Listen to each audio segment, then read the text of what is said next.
Bonjour Michel Simès. Bonjour Philippe. Est-ce qu'il faut encore vous présenter? Vous êtes l'un des animateurs préférés des Français, le médecin le plus célèbre de France. Vous présentez pas moins de 3 émissions sur le service public, plus un nouveau personnage de vétérinaire dans un téléfilm à venir, Cambrousse, plus votre magazine de presse écrite Dr Good, et vous lancez même les cahiers du Dr Good.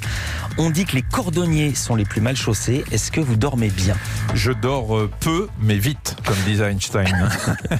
Mais mais je dors très peu. En fait, je suis un petit dormeur, comme on dit, Ouais. et j'ai la chance de pouvoir récupérer en 5-6 heures de sommeil. Ça me va très bien. Je mets jamais de réveil. Tous les matins, je suis réveillé entre 5 et 6 heures, et ça me va suffisamment bien. Je connaissais un Suisse qui disait « Moi, je suis suisse et je dors lentement ». Je vous pose la question du sommeil à cause évidemment de votre actualité, les pouvoirs extraordinaires du corps humain, le thème fatigue, insomnie, ronflement, comment dormir mieux. Ça sera demain sur France 2 à 21h en compagnie de votre complice Adriana Carambeu. Je vais commencer par des chiffres. Pour la première fois dans l'histoire de l'humanité, la durée de nos nuits est passée en dessous des 7 heures. Un accident de voiture sur 3 est causé par la somnolence et 15 à 20% des Français sont des insomniaques chroniques. C'est une émission qui demande beaucoup de travail. On vous voit dans plein d'endroits. L'émission que j'ai vue dure 2 heures. Beaucoup de rencontres. Comment vous avez travaillé ? Alors, on a travaillé d'abord, il y a un énorme travail en amont qui est effectué par toute l'équipe dirigée par Peggy Olmy, et on travaille beaucoup en amont, et après avec Adriana, on met une semaine pour tourner tout ça. Alors c'est vrai qu'on s'est beaucoup donné dans cette émission. D'abord, on a beaucoup rigolé. J'espère qu'en la visionnant, vous êtes bien marrés. Oui, et puis il y a même, je précise, il faut regarder l'émission jusqu'à la fin parce qu'il y a un bêtisier à la fin. Il y a un bêtisier à chaque fois au générique de fin qui est très drôle aussi. Et en fait, on s'est prêté à plein d'expériences avec Adriana, et on s'est aperçu. Alors moi, je savais que j'étais plutôt du matin, et elle est plutôt du soir. Et on a même passé des tests pour nous montrer qu'il y a des choses que moi, je peux pas faire le soir et qu'elle peut pas faire le matin, par exemple. Vous avez également rencontré une coach sportive qui explique qu'il vaut mieux faire du sport à la lumière du jour, ce que j'ignorais complètement, ouais, et plutôt faire des exercices doux en fin de soirée. Ça, on s'en doutait un petit peu. Et c'est là, à cet instant, Michel Simès, que vous prenez la parole. Si je vous écoute, il faut éviter le sexe le soir avant de s'endormir, alors. Alors non, parce que c'est pas vraiment de la détente, c'est pas du yoga, c'est pas du pilate. Ça dépend, le yoga. Non, mais c'est vrai que quand on fait l'amour, on dépense beaucoup d'énergie. Donc c'est des charges d'adrénaline, oui. Il y a le plaisir qui excite le cerveau. Donc, Oui, absolument. Donc c'est une excitation forte, mais qui après fait redescendre complètement au niveau de l'énergie et favorise l'endormissement. Donc c'est plutôt très bonne idée d'avoir des relations sexuelles avant de dormir pour favoriser l'endormissement des deux conjoints. Et par rapport au sport, vaut mieux faire l'amour après le sport, ou avant ou pendant? On vous reconnaît bien là. C'est marrant, je m'attendais pas du tout à ce que vous preniez cet extrait. Je veux dire, c'était la seule fois que vous parliez de sexe dans l'émission, et c'est un petit peu un nouveau personnage de Michel Simès. Blague à part, justement, première séquence très forte qui se passe dans un lit avec Adriana, mais c'est pas ce qu'on croit. Vous devez dormir sur une paroi à pic, à flanc de montagne, et finalement vous n'avez pas dormi là-bas. Pour quelle raison? Parce que je flippe. Moi, j'ai eu le malheur. Ils vous ont vraiment fait la surprise comme c'était raconté? Oui, ils m'ont fait la surprise. Et en fait, tout est parti de la première émission qui se passait au Mont Blanc. On avait avec Adriana, on était parti faire l'ascension, et moi j'ai peur du vide. Voilà, c'est comme ça. Ça s'appelle pas des vertiges, ça s'appelle la peur du vide. Et depuis que j'ai eu le malheur de dire ça, pratiquement à chaque émission, ils me mettent à l'épreuve.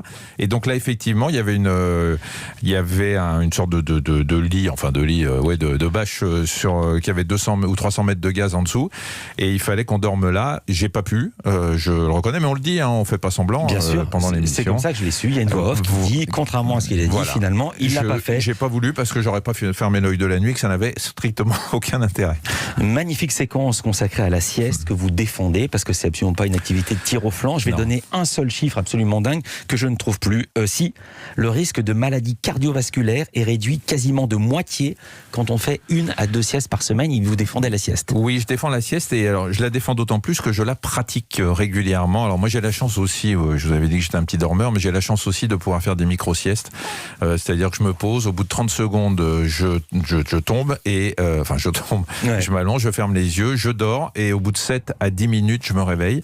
Et quand on peut s'entraîner à faire ça, c'est quand même une récupération extraordinaire, et effectivement tout ce qui facilite le sommeil et qui évite la dette de sommeil diminue les risques cardiovasculaires et diminue les effets du stress. Ce qui est très intéressant dans ce long doc, c'est comment on fait quand on n'a pas le choix, quand on est en manque de sommeil à cause de sa profession.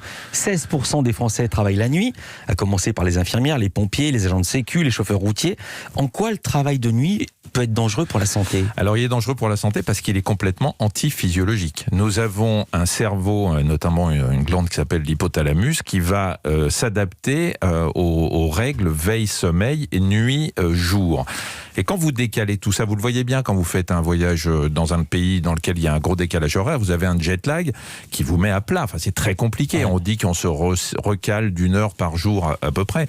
Mais quand, comme dans le cas de notre ami qu'on a suivi à Rungis, qui vend des fruits et légumes, on va le chercher à 2h du mat chez lui et que tous les matins, il doit être à 3h ou à 4h à Rungis pour s'occuper de son boulot, vous imaginez que la vie sociale est complètement perturbée et que son rythme biologique à lui l'est aussi. Justement, il s'appelle Boris, il a 40 ans, il est grossiste en fruits et légumes et il pose une bonne question.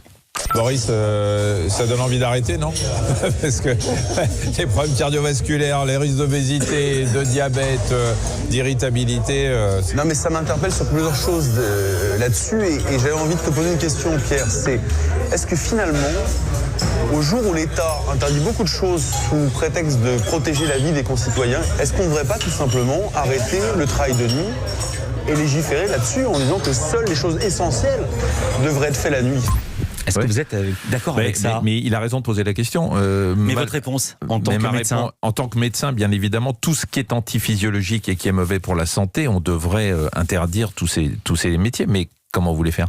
Vous voulez empêcher des infirmières ou des médecins de faire des gardes de nuit? Non, mais Rungis, par exemple. Vous voulez empêcher? Oui, Rungis, il faudrait effectivement légiférer pour que les fruits et légumes soient plutôt acheminés un peu plus tard dans la journée, ce qui n'est pas complètement dramatique. On pourrait organiser tout ça. Ouais. Mais après, il y a la force des habitudes, les syndicats, il y a tout ce que vous voulez. Voilà, et puis au passage, j'ai une petite pensée pour toute la rédaction d'Europe 1 et toutes les rédacs qui arrivent au bureau entre 2h et 3h du matin. Et là, on n'a pas le choix pour informer les gens entre 5h. Voilà, sinon vous ne faites pas d'antenne jusqu'à 9h et puis vous ouvrez l'antenne à 9h.